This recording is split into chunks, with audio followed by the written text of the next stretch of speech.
ఇప్పుడే country delight యాప్ని download చేసుకోండి. Download the country delight app now. నమస్తే, welcome to Suman TV. Surrogacy పేరుతో ఎలాంటి దందాలు జరిగాయో మనం చూసాం. Srushti fertility centre doctor Namratha surrogacy అని పేరు చెప్పి, సరోగసిలో ఏం లేదు, కేవలం డబ్బు మీద యావతో, డబ్బు పిచ్చితో అమ్మతనాన్ని అంగట్లో అమ్మేసుకుని లక్షలు కోట్ల రూపాయలు దోచేసుకున్న పరిస్థితి. ఆ నమ్రతను పోలీసులు అరెస్ట్ చేశారు. ఈ ఉదంతం వెలుగులోకి వచ్చిన తర్వాత అసలు ఎలా జరుగుతోంది ఇదంతా? వైద్య ఆరోగ్య శాఖ పోలీసులు కొన్ని బృందాలకు ఏర్పడి హైదరాబాద్లో ఉన్న చాలా ఫర్టిలిటీ సెంటర్స్లో తనిఖీలు చేస్తే భయంకరమైన వాస్తవాలు బయటకు వచ్చాయి. సో అఫీషియల్గా 158 ఫర్టిలిటీ సెంటర్స్ హైదరాబాద్లో ఉన్నాయి. సో అన్ని నిబంధనలకు అనుగుణంగా జరుగుతున్నా లేవా, లేదంటే ఇలాంటి దందాలు ఏమైనా జరుగుతుందా? క్షుణ్ణంగా తనిఖీలు చేస్తే కొన్ని వాస్తవాలు, కఠోర నిజాలు బయటకు వచ్చినాయండి. అది పత్రికలో కూడా వచ్చింది. ఇక్కడ మీరు చూడొచ్చు. మేడ్చల్ జిల్లాలో అక్రమ సరోగసి ముఠా గుట్టురట్టు, 6 ఫర్టిలిటీ కేంద్రాలతో లింకులు, 9 మందిపై కేసు, సూత్రధారులైన తల్లి కొడుకులు అరెస్టు. అక్రమ సరోగసి ముఠా 6 ఫర్టిలిటీ కేంద్రాలతో లింకులు అంటే తల్లి కొడుకు ఈ అక్రమ దందాలకు తెరలేపారండి. వీళ్ళ తనిఖీల్లో బయటపడ్డ విషయం ఏంటంటే, తల్లి లక్ష్మీరెడ్డి, కొడుకు నరేందర్ రెడ్డి. యాక్చువల్గా లక్ష్మీరెడ్డి ఫస్ట్ ముంబై వెళ్ళింది.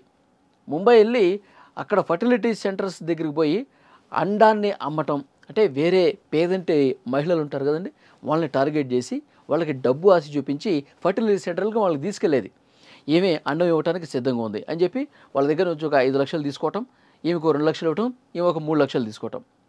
ఇదే విధంగా పేదింటి ఆడవాళ్ళు ఎవరైతే ఉన్నారో వాళ్ళకి డబ్బు ఆశ చూపించి ఒక పెద్ద దందాన్ని చేసింది. ఒక కేసులో ముంబై పోలీసులు ఆమెను అరెస్ట్ కూడా చేశారు. ఆమె ఆంధ్రప్రదేశ్ పల్నాడు జిల్లాకు సంబంధించిన మహిళ. ఆమె ముంబై పోయి అక్కడ దందా చేస్తే అక్కడ అరెస్ట్ చేసి పోలీసులు జైల్లో పెట్టారు. తర్వాత బయటకు వచ్చిన తర్వాత హైదరాబాద్లో మకాం పెట్టింది. హైదరాబాదు సుచిత్రాలో న్యూ మాణిక్య నగర్ అంట, అక్కడ మకాం పెట్టింది. అక్కడ ఒక ఫ్లాట్ తీసుకున్నారు. అక్కడ అంటే ఏజెంట్లుగా ఒక్కొక్క రాష్ట్రంలో ఒకళ్ళని పెట్టి పెద్ద తతంగమే నడిపించింది లక్ష్మీరెడ్డి. వారి కుమారుడు నరేందర్ రెడ్డి జేఎన్టీయూలో ఇంజనీరింగ్ చేశాడు. అతను ప్రధాన ఏజెంట్ అనమాట. కొడుకే ప్రధాన ఏజెంట్గా ఉండి అతని కింద ఒక 3-4 పెట్టుకొని ఇక్కడ తెలంగాణలో ఒకళ్ళని, ఆంధ్రప్రదేశ్లో ఒకళ్ళని, కర్ణాటకలో ఒకళ్ళని, తమిళనాడులో ఒకళ్ళని, ఈ విధంగా ఏజెంట్లు పెట్టి పేదింటి వాళ్ళని టార్గెట్ చేయటం. ఎవరైతే డబ్బు అవసరం ఉందో, ఎవరికైతే ఇప్పుడు అవసరంగా వాళ్ళ ఫ్యామిలీలో ఒక 4-5 లక్షల రూపాయలు వైద్యం కోసం అవసరం అనుకోండి, సో అలాంటి అవసరాలని క్యాష్ చేసుకుని ఈ విధంగా ఫర్టిలిటీ సెంటర్లతో, హైదరాబాద్లో ఉన్న 9 ఫర్టిలిటీ సెంటర్స్తో వాళ్ళు లింకులు పెట్టుకొని, ఎస్ మా దగ్గర ఒక పేదింటి మహిళ ఉంది, ఆమె సరోగసికి ఒప్పుకుంది, మీరు ఎంత ఇస్తారు చెప్పండి అని నేరుగా ఆ ఫర్టిలిటీ సెంటర్ దగ్గరికి పోయి బేరాలు ఆడుకుంటారు. ఈ పేదింటి వాళ్ళకి డబ్బు అవసరం. సో ఈమెమో, ఈ లక్ష్మీరెడ్డి అనేమో డబ్బు సంపాదించాలనే ఆశ. సో దీంతో నిబంధనలు పూర్తిగా తొంగలు తొక్కేసి కేవలం డబ్బు కోసం మాత్రమే అండాలు అమ్మటం, సరోగసి పేరుతో, అద్దె గర్భం పేరుతో ఈ విధంగా దందాలు చేయటం చాలా క్లియర్గా అర్థమైపోతుంది.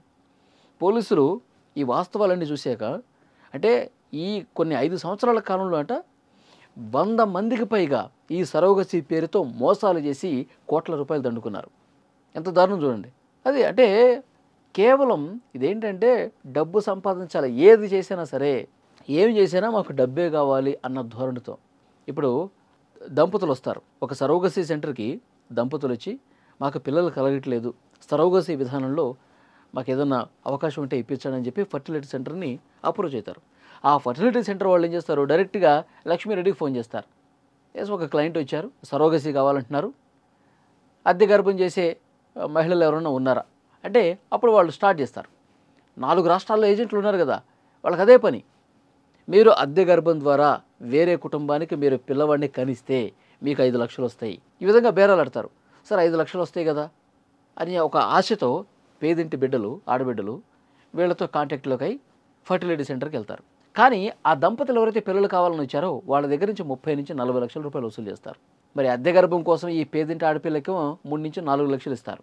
చూసారా, 30 లక్షలు, 25-30 లక్షల రూపాయలు దండుకుంటారనమాట. సో డెఫినెట్గా ఇది ఒక పెద్ద దందా నడిచింది. ఇక్కడ మేడ్చల్లో ఉంటుంది ఈమె, వాళ్ళ ఇంటికి రోజు మహిళలు వస్తున్నారు, పోతున్నారు. ఇదంతా చూసి ఇక్కడ ఏదో జరుగుతుంది అని కంప్లైంట్ చేశారు పోలీసులకి. మేడ్చల్లో ఉన్న స్థానికులు పోలీసులు కంప్లైంట్ చేస్తే వాళ్ళు వచ్చి ఇక్కడ పూర్తిగా తనిఖీ చేస్తే వాస్తవాలు బయటకు వచ్చాయి. దీంతో పాటు ఇక హైదరాబాదు వ్యాప్తంగా చాలా ఫర్టిలిటీ సెంటర్స్లో దందాలు జరుగుతున్నాయని చెప్పి పోలీసులు గుర్తించారు. అన్నీ కూడా క్షుణ్ణంగా తనిఖీలు చేస్తున్నాం, డాక్యుమెంట్స్ పరిశీలిస్తున్నాం, ఎవరిని వదిలిపెట్టేది లేదు. నిబంధనలకు విరుద్ధంగా ఎవరైతే అండాలు అమ్ముకుంటున్నారో, ఎవరైతే సరోగసి పేరుతో మోసాలు చేస్తూ ఉన్నారో, ఎవరైతే దంపతులకి ఆశ చూపించి ఈ విధంగా తప్పుడు మార్గంలో పిల్లలు ఇస్తున్నారో, హ్యూమన్ ట్రాఫికింగ్ కూడా జరుగుతుంది, మానవ అక్రమ రవాణా జరుగుతుంది. వేరే రాష్ట్రంలో ఉన్న పిల్లల్ని కూడా తీసుకొచ్చి అమ్మేసుకుంటా ఉన్నారు. ఫర్టిలిటీ సెంటర్స్లో జరుగుతుంది దందా ఇది. సో డెఫినెట్గా వీటన్నిటి మీద ప్రభుత్వం చాలా సీరియస్గా ఉంది, తనిఖీలు చేస్తున్నారు. దాంట్లో భాగంగానే తల్లి కొడుకులను కూడా అరెస్ట్ చేశారు.